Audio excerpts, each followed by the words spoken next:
薄如纸，不至于。否则你赢不了他。你再说一遍。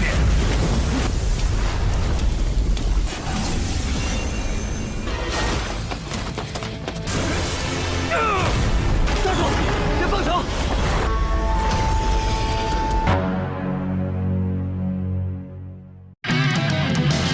Halo guys, kembali lagi bersama Mimin di channel Naseries.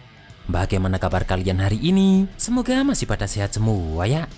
Dan pada video kali ini, Mimin hadir kembali untuk meneruskan alur cerita dari Chen Ping'an dalam Sword of Coming Season 2 episode 1 dan 2. Yang mana pada Sword of Coming Season 2 episode 1 dan 2 ini akan menceritakan perjalanan baru Ping'an bersama Li Baoping setelah keluar dari kota kecil. Dan Ping'an akan bertemu dengan orang baru serta musuh-musuh baru yang tentunya lebih kuat yang terus mengincar Chen Ping'an. Dan seperti apa alur cerita selengkapnya, jangan lupa pencet tombol like dulu jika kalian suka, dan kita langsung saja masuk ke alur ceritanya.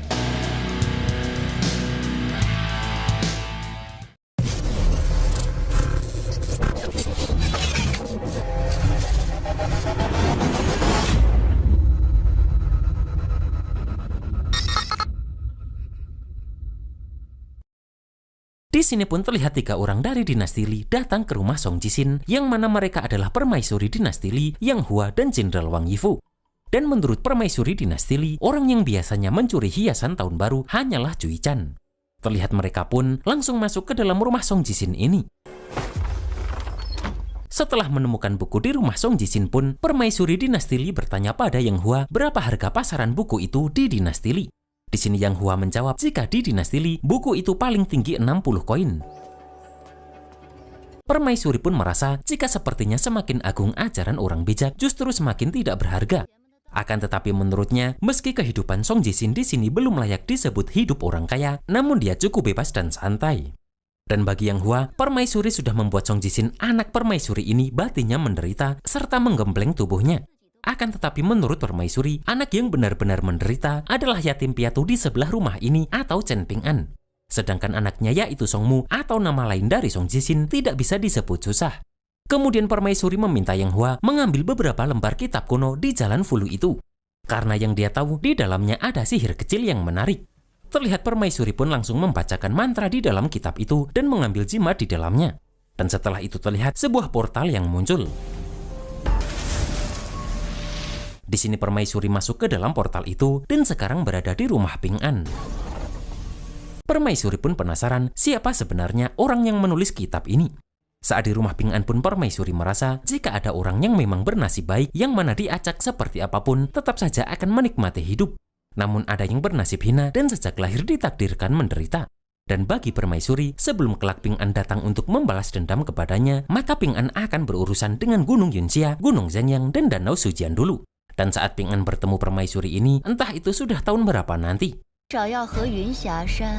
Setelah itu permaisuri keluar dan mencoba lagi sihir lainnya yang tercatat dalam buku tersebut. Dan terlihat hari pun menjadi malam setelah dia membacakan mantra itu. Setelah itu permaisuri ini melihat masa lalu saat Ping'an sangat marah kepada Song Mu atau Song Jixin karena kebohongan Jixin membuat Ping'an melanggar sumpahnya pada ibunya dulu.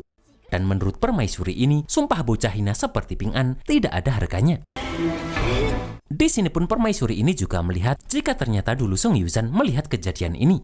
Akan tetapi Song Yuzhan ini malah tidak menolong anaknya tersebut. Dan hal itu membuat permaisuri marah serta merasa Song Yuzhan dan Ping'an harus mati. Terlihat Jenderal Wang seperti marah karena merasa ada yang salah. Dan meski dia tidak tahu seluk-beluk masalahnya, namun berniat membunuh itu memang salah. Mendengar itu pun permaisuri merasa jika pendekar ranah 8 bicaranya memang keras. Permaisuri pun mengatakan jika manusia selalu menganggap kebaikan hati itu adalah hal yang wajar. Namun di sini dia bertanya bagaimana jika orang yang Wang Yifu lindungi dengan mengorbankan harga diri itu akan permaisuri ini kirim masuk istana atau ke kantor rumah gundik istana.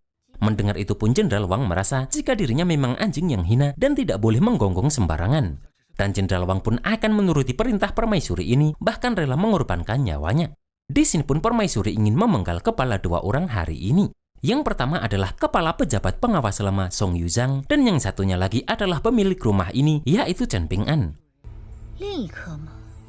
Sementara Ping An yang sedang mencari ikan di sungai pun bertanya, apakah Baoping pernah mendengar Master Chi menceritakan soal dunia luar? Dan Li Baoping mengatakan jika Master Chi pernah memberitahu bahwa di dunia yang luas ini ada 9 provinsi. Yang mana provinsi Baoping Timur tempat mereka tinggal adalah yang paling kecil. Tapi meski begitu, provinsi Baoping mempunyai banyak negara bawahan serta mempunyai dinasti-dinasti yang berdiri berderet seperti hutan, bahkan banyak orang berbakat. Dan masih banyak nama-nama provinsi di dunia ini.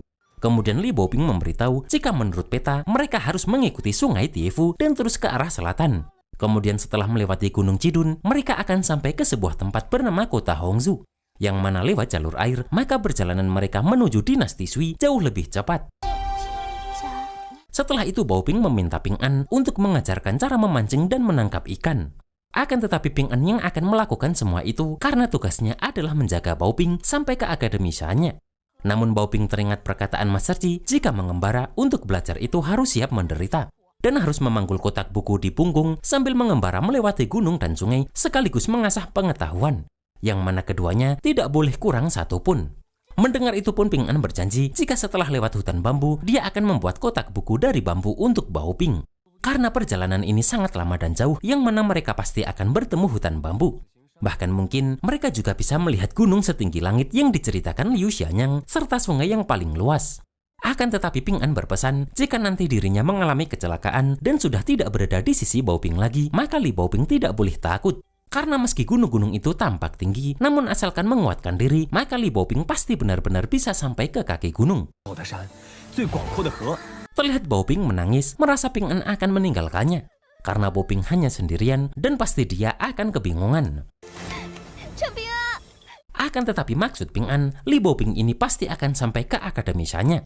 Bahkan dia akan membaca banyak buku dan melihat banyak hal di dunia, serta mungkin Li Baoping akan menjadi guru perempuan pertama di dunia. Setelah itu Baoping bertanya apakah tusuk rambut di kepala Ping An itu adalah pemberian Master Chi. Dan Baoping tahu jika dulu tusuk rambut tersebut diberikan guru Master Chi kepada Master Chi langsung. Dan sekarang tusuk itu diberikan kepada Ping An. Yang mana berarti sekarang Baoping akan memanggil Ping An dengan sebutan paman guru. Karena dengan sebutan itu, Ping An juga tidak akan tega meninggalkan Baoping suatu saat nanti. Terlihat Ping An pun seperti menolak dengan sebutan itu. Kemudian terlihat Zuhei dan Zulu yang terus mengawasi Li Baoping, nona kecil mereka itu. Dan Zulu tampak kesal karena Ping An bisa sangat dekat dengan Li Baoping. Kemudian terlihat Ruan Xiu yang sedang menulis surat untuk Ping An dan menceritakan keadaan rumah Ping An saat ini. Terlihat Ruan Xiu marah saat ditemui oleh permaisuri dinasti Li tadi karena dia ingin menghabisi Ping An. Di sini pun permaisuri mengatakan jika dia akan membeli lagi 4 puncak di sekitar Gunung Sensiu untuk dihadiahkan kepada Ruan Xiu. Ruan Xiu pun heran kenapa permaisuri ini ngotot ingin membunuh Chen Ping An, bahkan rela mengeluarkan harga sebesar ini. Sampai permaisuri ini tidak mau menunggu Ping An keluar dari perbatasan dinasti Li dulu baru bertindak. Di sini pun permaisuri memberitahu jika sebentar lagi putranya yaitu Songmu akan masuk ke ibu kota dinasti Li, yang mana saat itu sebuah peluang besar akan turun padanya. Dan agar tidak muncul masalah serta mengganggu pikiran Songmu, maka permaisuri harus secepatnya mencabut akar masalah sampai tuntas. Di sini pun permaisuri juga merayu Ruan Xiu dengan berkata jika dirinya bisa membujuk kaisar untuk membukakan jalan lebar bagi Ruan Xiu mendapat pencerahan di masa depan.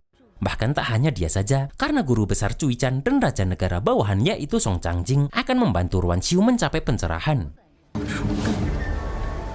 Master Wan yang marah pun berpesan agar mulai sekarang permaisuri ini jangan lagi masuk wilayah Kabupaten Longchuan. Karena jika tidak, maka Master Wan akan bertindak tegas. Terlihat permaisuri ini langsung pergi dari tempat Master Wan. Namun Master Wan langsung bergerak menyadari ada orang yang menuju ke tempat Ping An. Sementara itu Zulu bertanya pada ayahnya sampai kapan mereka harus bersembunyi. Zuhei pun mengatakan jika mereka bertindak sesuai situasi saja karena Li Baoping tidak mau mereka mengikutinya. Terlihat Zulu seperti tidak terima dengan perkataan ayahnya itu. Di sini pun Zuhei bertanya apakah Zulu lupa siapa yang pernah menghajarnya dulu. Terlihat Zulu marah karena dia adalah pendekar ranah kedua. Dan jika dulu ayahnya itu tidak melarang Zulu menggunakan energi inti, maka dia sudah menjatuhkan Ping An menggunakan satu tangan saja. Zuhei pun memberitahu jika ranah Ping An itu memang tidak setinggi Zulu. Akan tetapi fondasi Ping An jauh lebih kokoh dari Zulu, yang mana Zulu ini akan sulit mengalahkan Ping An. Apalagi dulu Ping An waktu itu masih sempat menolong Zulu. Setelah itu lonceng pengguncang siluman Zuhe tiba-tiba berbunyi aneh. Dan mereka harus melindungi Li Baoping. Terlihat Ping An langsung mengambil sabitnya dan meminta Baoping berdiri di belakangnya melihat kabut yang tiba-tiba muncul. Li Baoping pun teringat jika di buku tertulis bahwa di dunia ini ada roh gunung dan hantu serta siluman yang berbuat onar, yang mana mereka berwatak bengis serta suka makan hati dan jantung manusia sebagai lauk, terutama pelajar. Akan tetapi tiba-tiba saja yang muncul dari kabut itu adalah Li Huai dan Lin Xiaoyi yang mencari Ping An dan Baoping. Dan mereka ketakutan karena di belakang mereka ada orang aneh. Di sini pun terdengar suara orang yang ternyata juga mencari Ping An. Sementara di dalam hutan terdapat dua orang yang juga sedang mengejar Ping An. Kemudian mereka menggunakan jimat mereka untuk mencari jejak kemana Ping An pergi. Dan terlihat mereka mengejar Ping An melalui jejak Ping An tersebut. Akan tetapi mereka dikejutkan karena di dalam hutan sudah banyak mayat siluman bergelimpangan. Setelah memeriksa mayat itu, mereka melihat jika tidak ada luka bakar yang mana mereka semua mati karena meridian hancur oleh tenaga dalam yang kuat. Dan mereka yakin jika pelakunya pasti seorang pendekar dengan metode yang keras dan agresif. Bahkan mereka merasa jika ini adalah perbuatan Ruan Jiong. Setelah itu terlihat dua siluman yang sedang memakan mayat itu bahkan berniat menghabisi mereka berdua. Akan tetapi salah satu orang langsung menggunakan tekniknya dan menghabisi wanita siluman itu.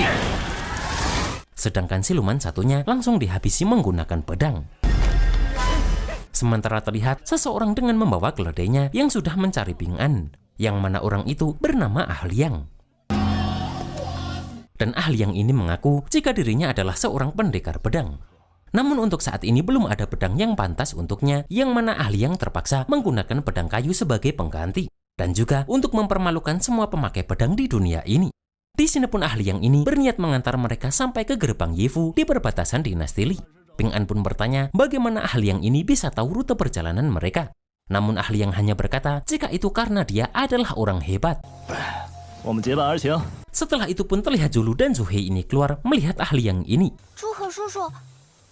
Di sini Zuhe pun memberitahu Ping An jika mereka berdua menjalankan titah leluhur untuk mengawal Ping An dan Baoping ke dinasti Sui.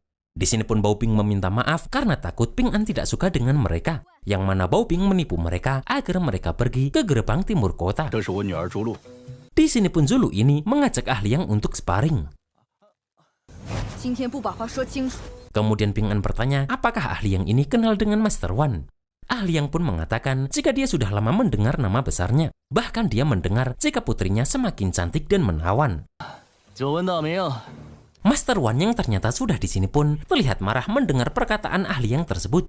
Kemudian melihat kendi Ah Liang pun, Master Wan bertanya apakah dia adalah Wei Jin dari kuil angin dan salju. Akan tetapi Ah Liang mengatakan jika dirinya adalah Ah Liang. Terlihat Master Wan pun terus memperhatikan energi yang keluar saat Ah Liang meminum araknya.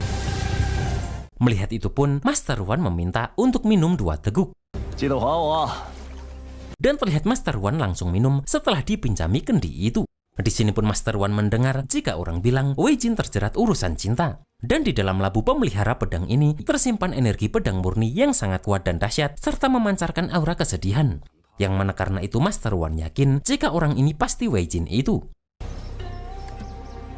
Setelah itu Master Wan mengatakan jika Ping An bisa tenang. Dan Master Wan mengaku jika Ah Liang ini adalah bantuan yang dia panggil dari kuil angin dan salju yang akan mengantar mereka ke gerbang Yifu dinasti Li. Dan setelah itu pun Master Wan meninggalkan tempat ini. Sementara terlihat jika Li Baoping kesal karena Li Huai dan Lin Xiaoyi ingin ikut. Kemudian Ping An bertanya kenapa si Junjia dan Dong Suijing tidak ikut. Dan Li Huai mengatakan jika mereka sudah punya tujuan yang bagus. Dan jika Li Huai serta Lin Xiaoyi ini tidak ikut Ping An, maka mereka benar-benar akan menjadi pengemis. Mendengar itu pun Ping An mengajak mereka untuk ikut saja. Terlihat Li Huai yang senang pun langsung berniat naik ke keledai Ah Liang itu. Dan Ah Liang yang melihat itu langsung meminta Li Huai untuk turun. Yang mana kemudian terlihat perdebatan di antara Li Huai dan Ah Liang tersebut. Kemudian terlihat mereka semua berangkat menuju dinasti Sui tersebut dengan Li Huai yang terus ngecengin Ah Liang. Setelah itu pun Ah Liang berniat memperlihatkan teknik pedangnya kepada semua orang dengan menyerang sehelai daun.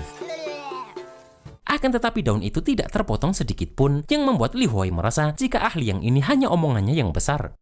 Setelah sore pun, ahli yang menceritakan jika dulu dirinya sendirian melawan 10 raja monster. Dan begitu dirinya mengeluarkan satu jurus, naga awan keluar dari laut, dalam sekejap langit dan bumi berubah warna. Serta dengan menggunakan satu jurus pelangi panjang menembus matahari, para siluman besar itu berlutut minta ampun. Kemudian saat satu jurusnya keluar, yang bernama menyulut lampu, membuat bumi berguncang dan gunung bergetar.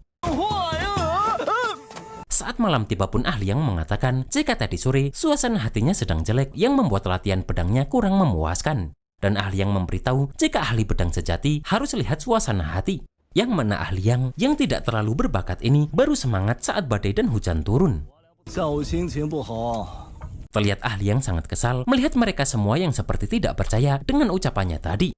Dan ahli yang berjanji jika dirinya akan ke atas gunung untuk mencari barang yang pas di tangan dulu. Yang mana ahli yang ingin mereka melihat ilmu pedang kelas atas miliknya. Terlihat semua orang pun tetap bertahan di api unggun yang Ping An buat. Di sini Ping An berniat pergi mencari ahli yang tak kunjung kembali. Mendengar itu pun, Zhuhe berniat menemani Ping An karena dalam cuaca seperti ini mudah terjadi hal buruk. Akan tetapi Ping An menolak karena dulu saat dirinya mencari obat di gunung sering bertemu dengan cuaca seperti ini. Ping An pun juga teringat jika Master Wan memanggil ahli yang dengan sebutan Wei Jin. Dan Ping An mengakui jika selama 2 hari ini ahli yang sangat menarik namun juga sangat mencurigakan. Maka dari itu, Ping An akan menyelidiki identitas ahli yang ini. Kemudian terlihat jika Wang Yifu mendatangi Song Yuzhang yang sedang mabuk berat di kediamannya. Sementara Yang Hua memberitahu permaisuri jika pemuda dari jalan Niping atau Ping An adalah ganjalan di hati Song Mu dan dia pantas mati. Dan Yang Hua bertanya kenapa mereka harus membunuh Song Yuzhang, padahal dia adalah pejabat yang kaisar tunjuk langsung ke sini, bahkan dia berjasa membangun jembatan beratap. Permaisuri dinasti Li pun mengatakan jika huruf tulisan di jembatan itu menandakan jumlah keturunan keluarga Song yang mati tragis di sana. Dan karena Song Yuzhang sudah tahu rahasia di balik kejadian ini, maka dia harus mati. Namun ada alasan lain yang membuat Song Yuzhang ini harus tetap mati. Sementara terlihat Song Yuzhang meminta kepada Wang Yifu untuk memberitahu Song Jixin atau Song Mu jika Song Yuzhang selama bertahun-tahun selalu ingin meminta hiasan tahun baru darinya. Wang Yifu pun merasa jika Song Yuzhang ini sedang mencari mati karena dia masih merasa jika Song Jixin adalah anak haramnya. Kemudian permaisuri pun memberitahu jika kabar Song Mu adalah anak haram Song Yuzhang sudah tersebar sampai semua orang tahu. Namun Song Yuzhang ini malah berani menunjukkan kasih sayang seorang ayah dan anak kepada Song Mu. Dan itulah alasan kenapa Song Yuzhang ini harus mati. Terlihat Wang Yifu pun langsung menghabisi Song Yuzhang atas perintah permaisuri dinasti Li tersebut.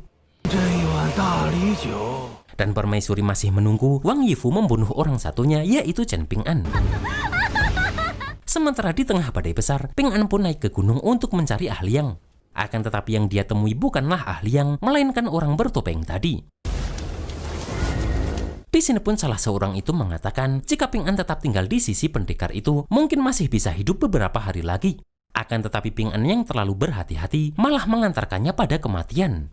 Terlihat Ping An pun berusaha menghindari serangan 2 orang tersebut. Namun di sini ahli yang datang dan tidak menyangka jika satu pendekar ranah 7 dan satu kultivator ranah 8 beraninya mengepung dan ingin membunuh seorang remaja yang hanya mempunyai seni bela diri tingkat 2. Terlihat ahli yang langsung menendang salah seorang yang berusaha menyerang menggunakan pedangnya. Dan ahli yang juga melemparkan orang satunya hanya menggunakan pedang kayunya tersebut. Di sini pun kedua orang ini berniat menggunakan seluruh kekuatannya untuk mengalahkan ahli yang. Dan terlihat jika mereka mempunyai aura kekuatan kembar, kemudian langsung menyerang ahli yang ini. Akan tetapi ahli yang pun mampu menghindari pukulan orang dengan aura merah tersebut. Bahkan ahli yang pun dengan mudahnya menghindari serangan mereka yang menyerang secara bersamaan. Kemudian hanya menggunakan satu tetes air hujan, ahli yang pun melemparkan orang dengan aura merah tersebut.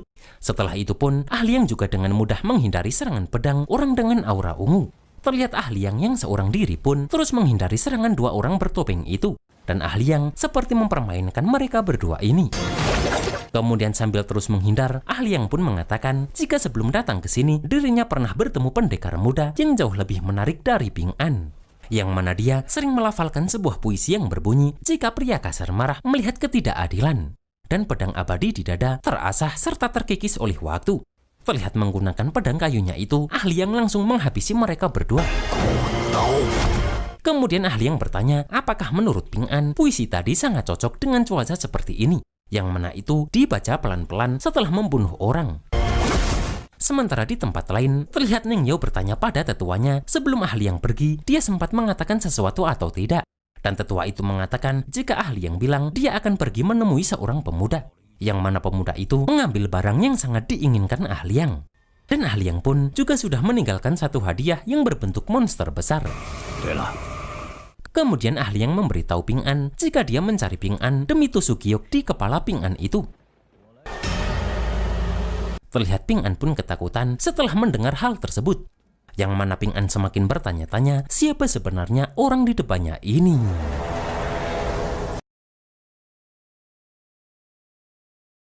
Kemudian Ping An mengatakan jika tusuk konde ini sangat biasa saja dan hanya giok biasa sebagai bahan.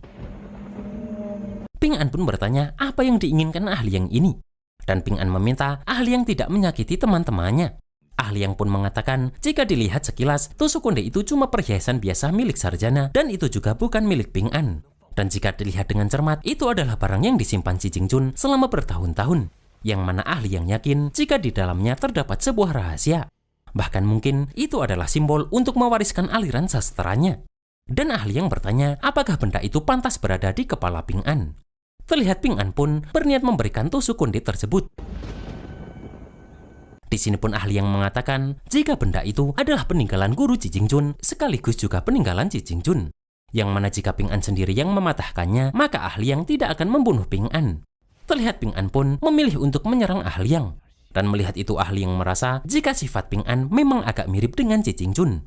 Di sini pun terlihat jika ahli yang ini berhasil mengambil tusuk konde tersebut.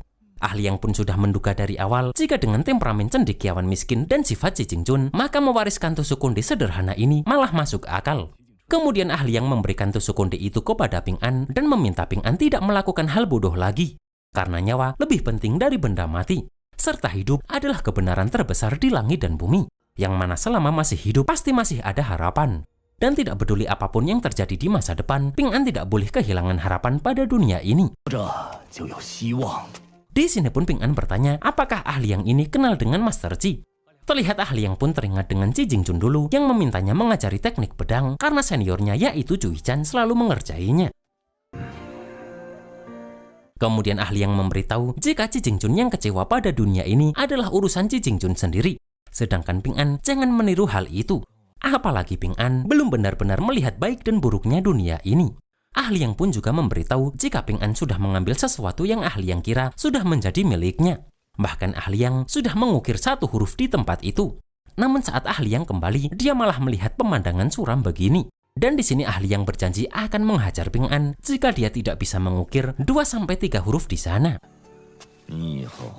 Terlihat Ping An pun masih tidak tahu semua perkataan ahli yang ini. Dan ahli yang pun malah menjelaskan arti namanya yang sudah sering dia katakan dan membuat Ping An sampai hafal. Kemudian ahli yang sudah memutuskan untuk mengantar mereka semua ke perbatasan dinasti Li. Karena ahli yang ingin memastikan anak-anak itu bisa pergi jauh untuk belajar dengan semangat. Akan tetapi setelah itu Ping An harus mengandalkan dirinya sendiri. Yang mana mampu atau tidaknya membawa mereka ke akademisanya di dinasti Sui dan apakah bisa kembali ke Long Chuan di dinasti Li, semua tergantung kemampuan Ping An sendiri. Di sini Ping An pun tampak berterima kasih kepada ahli yang ini. Dan Ping An mengaku jika awalnya dia mengira ahli yang orang jahat. Akan tetapi sekarang Ping An bisa mempercayai ahli yang. Namun bagi ahli yang hanya percaya saja tidak cukup. Karena kelak jika Ping An bertemu master tidak tertandingi seperti dirinya, maka Ping An harus menghormati dari lubuk hati terdalam. Di sini pun Ping An hanya bertanya apakah ahli yang bisa mengalahkan Zhu He. Dan mendengar itu, ahli yang merasa jika Ping An lebih menyebalkan daripada Chi Jingjun dulu. Setelah pagi pun Li Huai mengatakan jika Ping An bilang semalam ahli yang naik gunung untuk berak.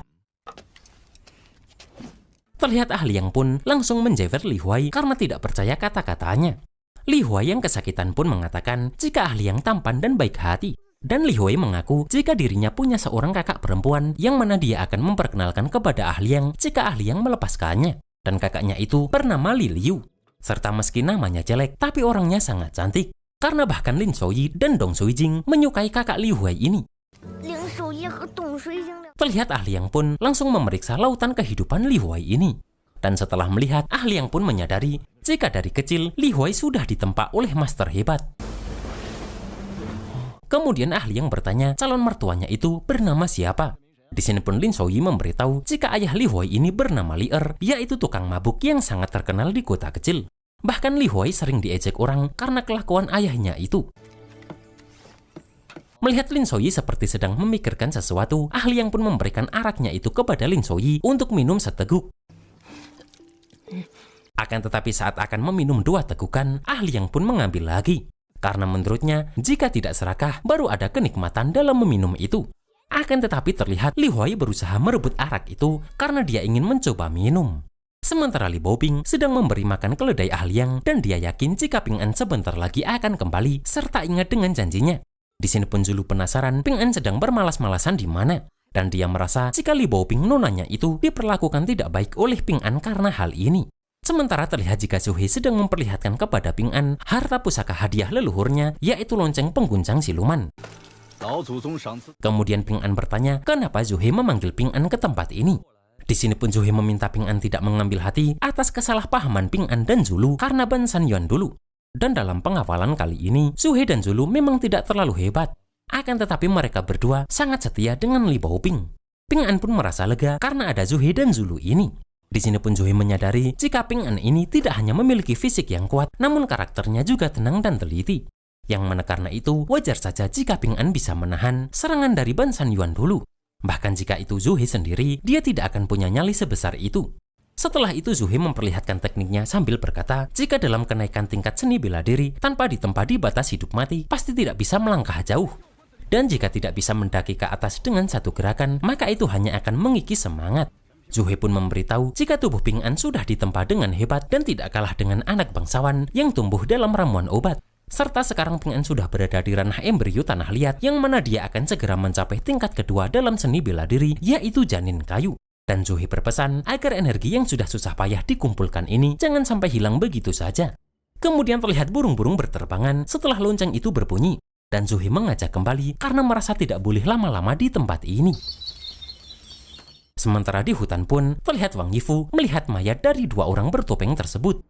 Dan Wang Yifu memberitahu permaisuri jika kedua orang ini mati oleh satu tebasan, bahkan meridian mereka semua hancur. Di sini pun permaisuri heran sejak kapan kuil angin dan salju bisa sekuat ini. Bahkan muncul satu orang yang bisa dengan membunuh orang semudah menyembelih ayam. Di sini pun Yang Hua memberitahu jika mereka adalah Li Huo, sang ahli bela diri ranah ke-7. Dan yang kedua adalah Hu Yinglin, yaitu kultivator ranah ke-8 yang merangkap melatih pedang terbang dan jimatau. Dan selama 20 tahun, mereka tidak pernah gagal, bahkan berkali-kali bertaruh nyawa demi permaisuri, serta berjasa besar bagi dinasti Li. Di sini pun permaisuri ingat jika di Gunung Cidun ada ular hitam dan putih yang saling melahap selama 100 tahun. Namun dia tidak tahu bagaimana kondisinya sekarang. Yang Hua pun memberitahu jika sekarang hanya tersisa 1 hitam dan 1 putih dan sudah memakan banyak manusia. Dan permaisuri pun ingin menggunakan 2 ular itu untuk menghabisi Ping An. Sementara saat sore pun, Baoping memperlihatkan kepada Ping An jika di depan sana ada hutan bambu. Dan Baoping ini sebenarnya ingin Ping An membuatkan dirinya kotak buku bambu. Namun Ping An mengatakan jika sebentar lagi malam dan hutan bambu seindah apapun tidak boleh mereka datangi. Terlihat Li Baoping sangat sedih karena sebelumnya Ping An sudah berjanji jika mereka melewati hutan bambu, maka Ping An akan membuatkan kotak buku bambu. Kemudian saat malam pun Ping An bertanya apakah ahli yang adalah Wei Jin yang Master Wan panggil itu.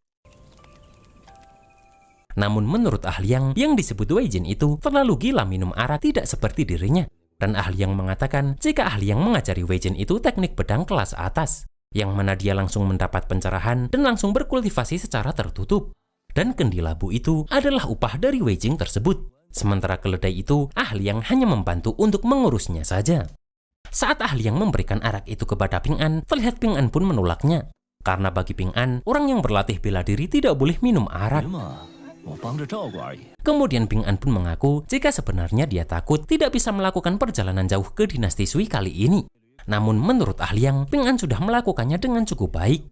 Karena sepanjang perjalanan ini, Ping An tidak pernah tidur nyenyak. Bahkan selain berjaga malam, Ping An juga selalu mengasah pedang dan memberi makan keledai, serta lebih dulu menyelidiki rute. Dan jika saja ahli adalah Ping An, maka dia sudah menyerah sejak lama. Padahal menurut ahli Ping An ini hanyalah seorang anak kecil saja.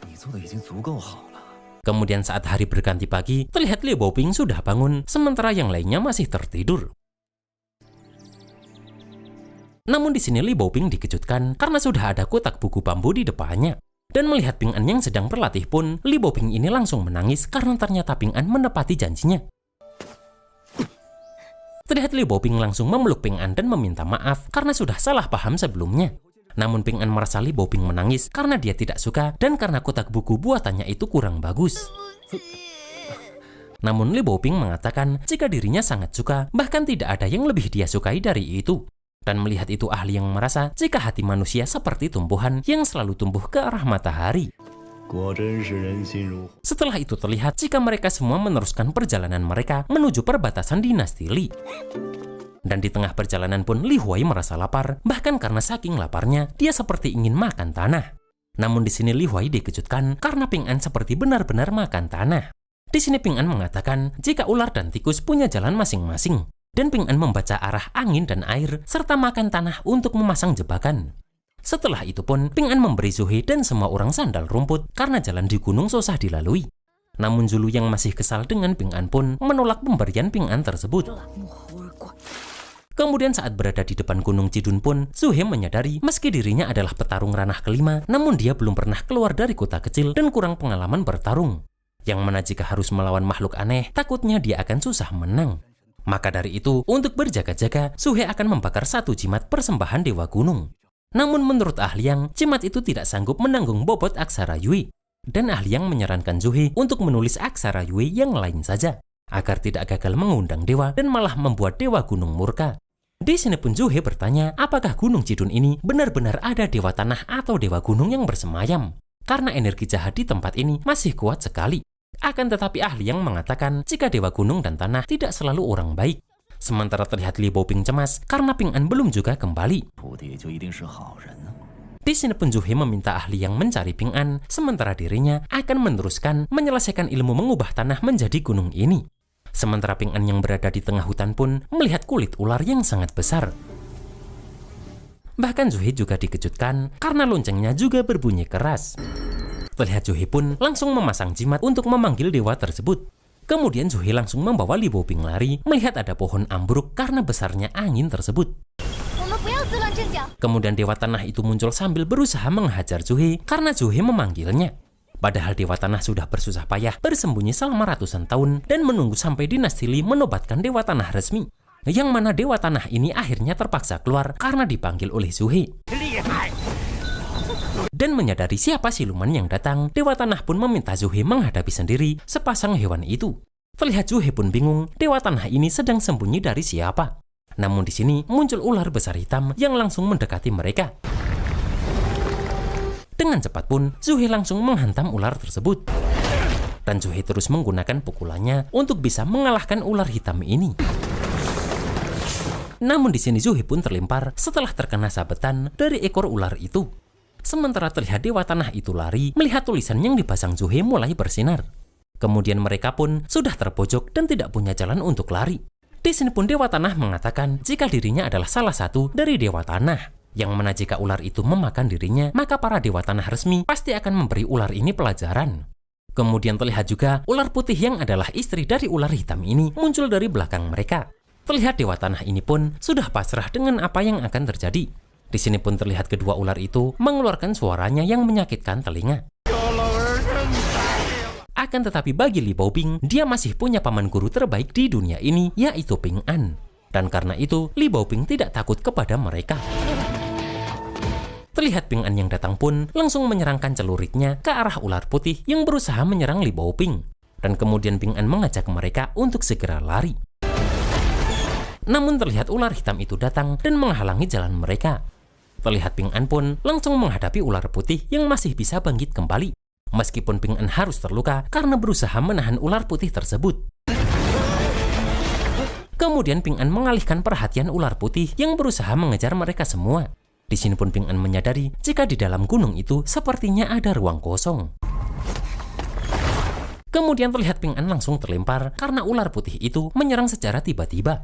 Setelah itu Ping An bangkit kembali dan menghindari serangan ular putih ini untuk bisa mengambil celuritnya lagi.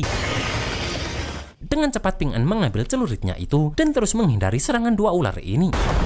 Terlihat dua ular ini pun saling berdebat karena kehilangan jejak Ping An. Namun Ping An datang dari arah lain dan kembali menyerangkan celuritnya itu ke kepala ular putih tersebut, yang mana terlihat lubang besar muncul karena hal itu. Kemudian Zoe dengan cepat langsung menghantam gunung yang dibuat pijakan kedua ular itu, yang mana hal itu membuat dua ular itu jatuh ke dalam lubang tadi. Akan tetapi ular hitam tersebut masih sempat menyerang yang membuat mereka semua ikut jatuh ke dalam lubang itu. Dengan cepat pun Ping An menangkap Li Baoping agar dia selamat. Kemudian terlihat jika ular itu mengeluarkan racunnya untuk menutupi lubang atas. Di sini pun Li Huai panik karena asap ular hitam itu tidak ada habisnya. Dengan cepat pun Zoe kembali menggunakan pukulannya melihat ular hitam itu ingin menyerang anak-anak. Kemudian Zoe kembali menyerangkan pukulannya karena ular hitam itu masih berusaha menyerang. Akan tetapi terlihat Zoe terlempar lagi karena ekor dari ular hitam tersebut. Di sini pun Ping An meminta agar Li Baoping tetap berada di sini. Namun Ping An langsung membawa Li Baoping kabur melihat ular putih datang menyerang. Kemudian Ping An pun melemparkan Li Baoping kepada Zulu. Terlihat ular hitam pun mengeluarkan kekuatannya yang membuat pedang-pedang di tempat ini mengenai tubuh Ping An. Dan kemudian ular putih pun melemparkan Ping An ini. Terlihat Li Baoping semakin panik melihat ular putih yang mulai mendekati Ping An. Di sini pun Ping An langsung menggunakan salah satu pedang di tempat ini untuk menyerang ular putih tersebut. Akan tetapi kulit ular ini sangat keras hingga menghancurkan pedang tersebut. Setelah itu Ping An terus bergerak untuk mengambil celurit yang masih tertancap di kepala ular putih ini. Akan tetapi ular itu terus bergerak dan terus menekan Ping An. Namun Ping An berhasil menggapai celuritnya dan terus bertahan di kepala ular putih ini. Dan dengan sekuat tenaga pun, Ping An kembali menyerangkan celuritnya itu hingga ular putih tersebut terluka parah. Setelah itu pun, Ping An kembali berkumpul lagi ke semua orang. Namun di sini Ping An merasa ada yang tidak beres melihat ular hitam itu mundur. Di sini pun Ping An sadar jika kecerdasan spiritual kedua ular ini sudah terbentuk. Dan Ping An menyadari jika dua ular ini sepertinya bukan untuk makan orang, namun untuk mengulur waktu. Dan itulah guys, alur cerita Sword of Coming Season 2 episode 1 dan 2 ini. Di season 2 kali ini, meski Ping An masih belum terlihat OP, namun musuh-musuh yang datang sudah sangat menakutkan ya. Dan bagaimanakah cara Ping An lepas dari kedua ular tersebut? Kita tunggu saja dalam Sword of Coming Season 2 episode selanjutnya. Akhir kata, selamat ngapain aja dan see you next episode.